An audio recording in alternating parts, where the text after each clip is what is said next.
Beneath the restless waves of the East China Sea, a profound mystery lies shrouded in the deep blue. Off the coast of Yonaguni, Japan's westernmost inhabited island, a structure of immense scale and controversial origin rests on the seabed. This is the Yonaguni Monument, an enigma of stone that challenges our understanding of the ancient past. For decades, it has been the heart of a fierce debate, pitting scientific skepticism against tantalizing theories of a lost world. Is it a breathtaking example of natural geology? Or is it the definitive proof of a sophisticated civilization lost to the sea? The story begins in the mid-1980s, a time of vibrant exploration in the diving community. A local diver and tourism operator, Kihachiro Aratake, was scouting the waters for a new attraction. He was hoping to find a good location for observing hammerhead sharks that congregated in the area during the winter. During one of these exploratory dives in 1986, he stumbled upon something truly unexpected. He saw a vast, monolithic structure with features that seemed anything but natural. There were broad, flat terraces, arranged like a grand staircase ascending into the depths. The lines were uncannily straight, and the corners were sharp, almost perfect right angles. Aratake was stunned by his discovery, immediately recognizing its potential significance. News of the strange underwater pyramid spread quickly through the local community and beyond. It soon attracted the attention of academics, including a passionate marine geologist named Masaki Kimura. Kimura, from the University of the Ryukyus, would become the monument's most dedicated and vocal proponent. He began a systematic and decades-long project to map and study the entire formation. The primary structure, which he dubbed the monument, is a staggering piece of geology or architecture. It measures approximately 150 meters in length and rises to a height of about 27 meters from the seafloor. Its most prominent feature is the series of tiered platforms on its southern face. These steps are enormous, some several meters wide, creating a ziggurat-like appearance. Kimura's team identified numerous other features that they believed pointed to an artificial origin. They found what they described as a loop road encircling the main structure. Another feature was dubbed the turtle for its uncanny resemblance to a giant sea turtle carved from rock. They also documented two large, parallel pillars known as the twin megaliths. A triangular depression, named the Triangle Pool, had two large holes at its edge. Kimura even claimed to have found evidence of writing or carving on the stones, pointed to a series of symbols that looked like a bird and other figures. Based on this evidence, Kimura developed a bold and comprehensive theory. He proposed that Yonaguni was not just a single monument, but an entire city complex. He argued it was built by a sophisticated, stoneworking culture during the last ice age. At that time, around 10,000 BCE, global sea levels were much lower. The area where the monument now sits would have been a peninsula connected to the Asian mainland. This ancient civilization, he suggested, was wiped out by a cataclysmic event. A massive earthquake and subsequent tsunami could have caused the city to sink beneath the waves. This theory, if true, would fundamentally rewrite our understanding of prehistory. It would mean that a complex civilization existed thousands of years before the rise of Egypt or Mesopotamia. However, this extraordinary claim was met with significant pushback from the scientific community. Many geologists and archaeologists remained deeply skeptical of Kimura's interpretations. The most prominent critic was Robert Schoch, a geologist from Boston University. Schoch, known for his work on the Great Sphinx of Giza, visited Yonaguni to assess the site himself. After his own dives and analysis, he came to a very different conclusion. Schoch argued that the monument was a purely natural formation. He explained that the rock type, a medium to fine-grained sandstone, is the key. This type of rock is known for splitting along parallel bedding planes. When subjected to tectonic stress, it tends to fracture in a very regular, grid-like pattern. This geological process is known as jointing. Shaw contended that the steps and terraces were simply these natural joints and bedding planes. The region's high seismicity would provide the necessary tectonic forces to create such fractures.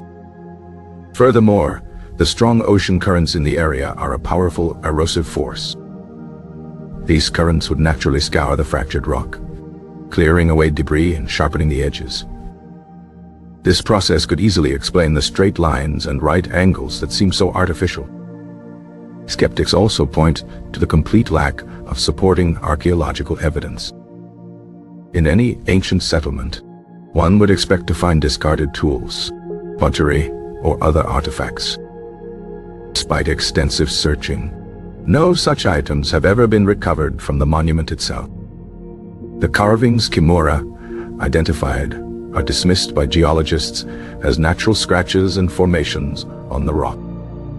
The turtle and other shapes are considered classic examples of pareidolia. This is the human brain's tendency to see familiar patterns in random stimuli. The debate essentially boils down to a conflict of interpretation. Kimura sees the hand of man in the stone's regularity and form. Shaw sees the predictable and powerful forces of nature at work. Some have proposed a middle ground, a pteranatural theory. This hypothesis suggests the site began as a natural formation. Ancient people may have then discovered this impressive natural structure. They could have used it, modified it, and enhanced its features for their own purposes. Perhaps they used it as a quarry to harvest stone for other projects. Or maybe they adapted it into a ceremonial platform or a religious site. This would explain the artificial-looking elements without requiring the entire structure to be man-made. It would also account for the lack of widespread artifacts, as it wasn't a full-time settlement. However, proving this hybrid theory is just as difficult as the others. The underwater environment makes detailed archaeological work incredibly challenging. Visibility can be poor, and the strong currents limit dive times.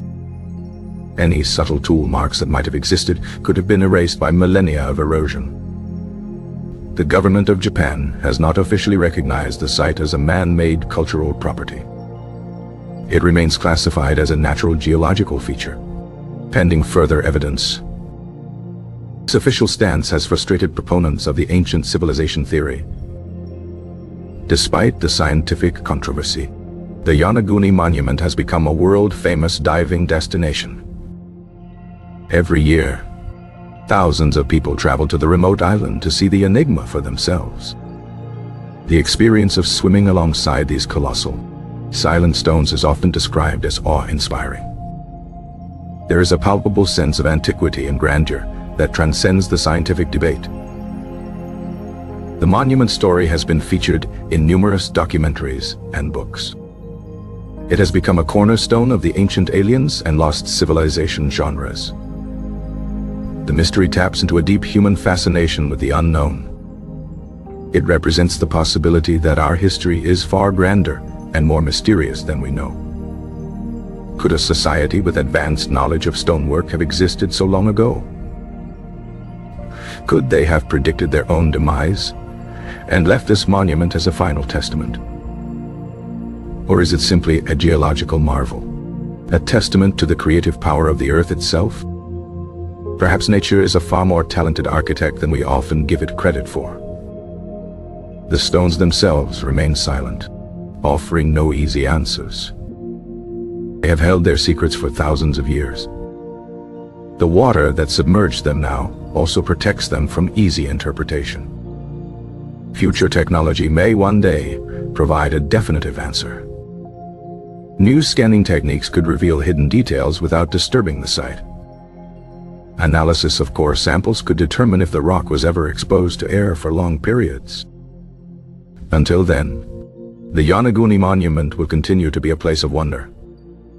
It is a place where the lines between science, myth, and belief become blurred. It fuels our imagination and encourages us to keep exploring the deep.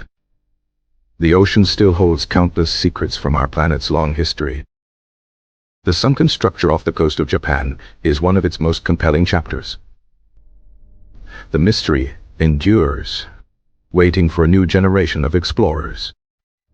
Its existence challenges us to question the accepted narrative of the past. The silent, submerged stones of Yonaguni continue to guard their secrets well. The final truth may be more complex than any single theory. Perhaps the story of Yonaguni is a story of both nature and humanity. A geological canvas that was adopted and adorned by ancient hands. This would make it a unique cultural treasure of a different kind. It would represent one of the earliest interactions between humans and their landscape. A sacred place where natural wonder was recognized and revered. This perspective offers a compelling bridge between the two opposing views. It respects the powerful geological evidence presented by scientists like Shock. It also honors the intriguing, seemingly artificial features championed by Kimura. Monument could be a testament to a deep, early human spirituality. A spirituality that was deeply connected to the power and beauty of the natural world. They may not have built the mountain, but they made it their cathedral. This idea is, in its own way, as profound as a completely man-made city. It speaks to a different kind of sophistication, a wisdom of integration rather than domination. The people of Yonaguni may have been artists who used the earth as their canvas. This interpretation allows for human agency without defying geological science. It paints a picture of a past that is both scientifically plausible and spiritually resonant. The debate will undoubtedly continue for many years to come. New evidence could emerge at any time, tipping the scales in one direction. A new generation of technology will allow us to see the monument in new ways. But until that day of definitive proof, the monument exists in a state of quantum possibility. It is both a natural wonder and a potential lost city, depending on the observer. This ambiguity is a core part of its enduring global appeal. It is a puzzle from the past, handed down to the present. The quest to understand Yonaguni is a quest to understand the hidden potential of our own history. Did our ancestors achieve more than we ever thought possible? Did they build wonders that now lie sleeping in the dark, cold depths? The answers lie somewhere off the coast of that small Japanese island. They are waiting in the silence, beneath the waves. The currents of the ocean continue to flow over the great stone terraces. Schools of fish swim through the pathways and along the giant walls. Sea turtles and other marine life have made the monument their home. Life has adapted to the structure, regardless of its origin. This ecosystem adds another layer of beauty and complexity to the site. The monument is not just a static relic. It is a living part of the ocean. Its story is still being written, chapter by chapter, by both humans and nature. Each new dive brings the potential for a new clue. Each new scientific paper adds another voice to the ongoing conversation. The allure of the unknown is a powerful force. It drives us to explore the deepest trenches and the highest mountains. And it drives us to look for answers in the submerged stones of Yonaguni. The final verdict on its origin remains elusive, a prize for future discovery. For now, it is a magnificent and humbling sight to behold. A place where the immense power of geology meets the boundless depths of human imagination.